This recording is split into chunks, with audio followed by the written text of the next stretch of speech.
Hello, I'm Judge Yu. I'll be taking you on a tour through the courthouse and showing you how to get your case ready for trial. And I'm Judge Gonzalez. I'll be highlighting the courtroom procedures once you've filed your paperwork and are ready to appear for court. You should know that any time during this video you can push pause to jot down helpful information. First, make sure you go to the right courthouse. There are 3 locations where King County Superior Court holds sessions. The courthouse located in downtown Seattle on 3rd and James, the courthouse in Kent on 4th and James, and the courthouse located in Seattle in the central area on 12th and Jefferson, where cases involving juveniles are heard. Today, we'll be showing you the inside of the Norm Mailing Regional Justice Center in Kent. It's known as the RJC for short. A lawsuit usually starts when you serve or are served with legal papers called a petition or a complaint. On these legal papers, you will find what's called the case designation. It tells you in which courthouse the case was filed and where your case will likely be heard. Be sure to read all of the papers that are given to you so that you know how to respond. When you first file a case, you will get a case schedule. It outlines all of the deadlines and tells you the name of the judge who has been assigned to your case. Being involved in a lawsuit is not easy because of the rules and procedures. You should try to get a lawyer to assist you. There are many resources available. Hi, I'm calling because I'm trying to take a case to court for modification of child support. I need to know if you give free consultations. If you are unable to get an attorney or wish to proceed on your own, also known as appearing pro se, there are self-help resources you should know about that will be discussed in this video. Once you know which courthouse to go to, it is important to know how to navigate through the courthouse. Here at the RJC, there's a map hanging on the wall before you go through security. Reviewing this map is a great way to get acquainted with the courthouse, and it can help you find where you are going if you already know your courtroom assignment. The first thing you need to do every time you enter the courthouse is go through security. Be sure to allow plenty of time. Courthouse security is much like airport security. You will need to place any bags on the conveyor belt and remove any metal from your pockets before passing through the metal detector. Here is a list of things that you may not bring into the courthouse.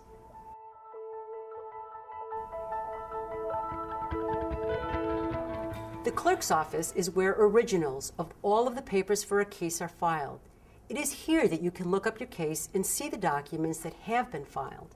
If English is not your first language, or if you are in need of a device to help you hear, or you would feel more comfortable with a language or sign interpreter, you should contact the interpreter's office.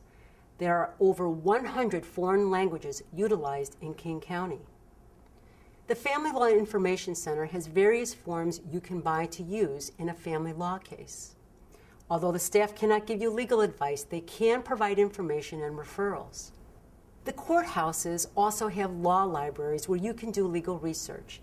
You can use their computers to access helpful self-help legal websites like WashingtonLawHelp.org. Now that you have an idea of the resources available to you, let's talk about how to prepare your legal paperwork and make sure that it gets to the judge in your case.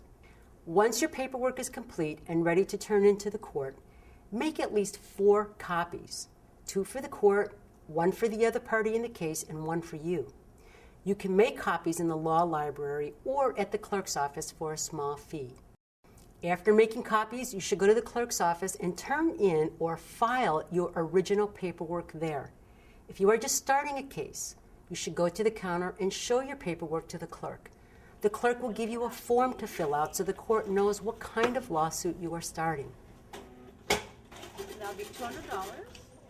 The clerk will then tell you how much it will cost to file the case. Filing fees can range from $20 to $250 or even more. If you are low income or if there are circumstances that make you unable to pay at the time, you can ask the court to reduce or waive the filing fee. Ask the clerk for a fee waiver form. Thank you. Bye. After you file the correct legal paperwork to start a lawsuit, you must then have a copy of the legal paperwork served on the person or entity you are suing and provide a copy of your complaint. There are special rules for how to serve the other party, so you should make sure you read Court Civil Rules 3, 4, and 5. You can ask the law librarian for help with finding these rules. If you are not the person who started the lawsuit, but instead you are trying to respond to a lawsuit or defend yourself, you must respond to the complaint in writing. Generally, you have 20 days to respond, but the timelines may be different depending on the circumstances. You should file the original of your written answer or response at the clerk's office, and also send a copy to the opposing party or her lawyer if she has one. You should consult an attorney or review Civil Rule 12. Once the lawsuit has started, you may want the judge to decide an issue in the lawsuit that cannot wait until trial. The only way you can communicate with a judge is in writing.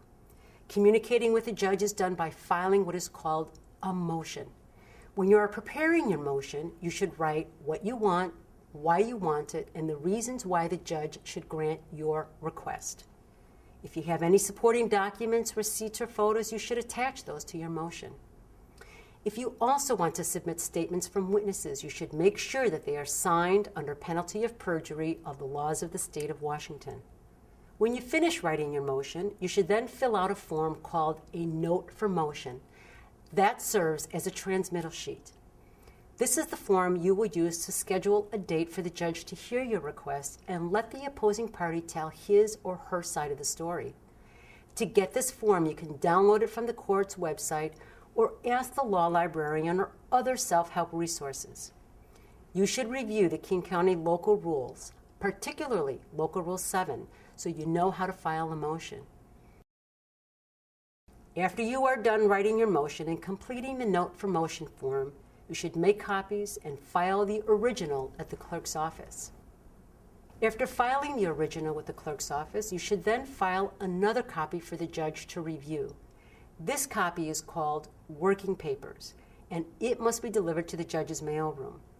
Before filing it, you should write in the top right-hand corner of the motion the judge's name and the date you scheduled your motion to be heard. If you are filing a motion in a family law case, like a divorce, a family law commissioner will decide whether to grant your motion. You should stop in and see someone at the family law facilitator's office for help with making sure you know how to schedule and confirm your motion hearing date. After filing the original motion and supporting paperwork with the clerk's office and the judge's mailroom, you must also send a copy to the other parties in your case. After personally serving the summons and complaint, you can mail a copy of the other paperwork as long as you give the person enough time to respond. You should check King County Local Rule 7 to determine any deadlines.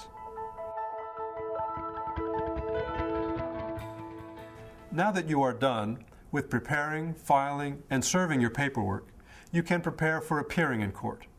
You should check your court papers to confirm any dates and times you need to be in court and verify the location. You might need to appear in court for a hearing you or the other party scheduled for a motion. You might need to appear in court for what's called a status conference, when the court wants to check in with you on the case, or for a settlement conference. If the case doesn't settle, you will need to appear in court for the trial. When the date has come for you to appear in court, remember to plan ahead and leave plenty of time to take the bus, and if you must drive, to find parking and the right courtroom. Some people get nervous when speaking in front of a judge. To be prepared, you should make sure to bring copies of your court documents, a proposed order, a written outline of what you want to say, and pen and paper to take notes. If you are appearing for trial, you should make sure that you have organized your evidence in advance. Examples of evidence are a photograph, a police report, or medical records. Exhibits are the proof that you will offer to the judge of your claim. For example, if you are contesting a bill, make sure you bring copies of the bill that is at issue. You should have 4 copies of your exhibits: a copy for you, a copy for the other side, a copy for the judge, and a copy for the clerk. Are the parties ready to proceed in the matter of Gomez versus Johnson? You should stand when you address the court. Yes, Your Honor. Yes, Your Honor. The judge will invite the parties to explain what they want the court to decide. Be sure to address the court directly, not the other party. Generally, the person who requested the hearing will speak first. Your Honor, I'm here today to ask that the court consider my request for modification in child support. Then the other party will have a chance to speak and respond. No, Your Honor, I'm not in agreement. Afterward, the person who spoke first will get a chance to reply to the other party's response. When the other party is arguing, it helps to take notes of what you want to say in response to the judge. The judge may ask you questions while you speak. It is important to listen carefully to the judge's questions and answer with truthful answers. No, Your Honor. Remember to address the judge as Your Honor. If the judge asks you questions that you do not know the answer to or can't remember fully, tell the judge, I don't know or I don't remember. Don't guess. If you are appearing in court for a trial and are presenting exhibits, you should give the exhibits to the clerk in the courtroom so that he can mark them with numbers. Then ask the judge to admit the exhibits. The judge will determine whether she can consider it under the law. If so, the judge will admit it into evidence and consider it as part of her decision-making. Those will be exhibit number 2. When you and the other party are finished arguing to the judge, and the judge does not have any more questions, All right. she will usually make her decision and let the parties know. I find, based on the support calculation, that an appropriate amount of child support. When the judge says her decision, it is up to the parties to take good notes. The parties then take those notes and put them into the form of an order for the judge to sign. This concludes our tour of the King County Superior Court and highlights of representing yourself in a lawsuit. We invite you to look at our website for links to self-help information and legal resources.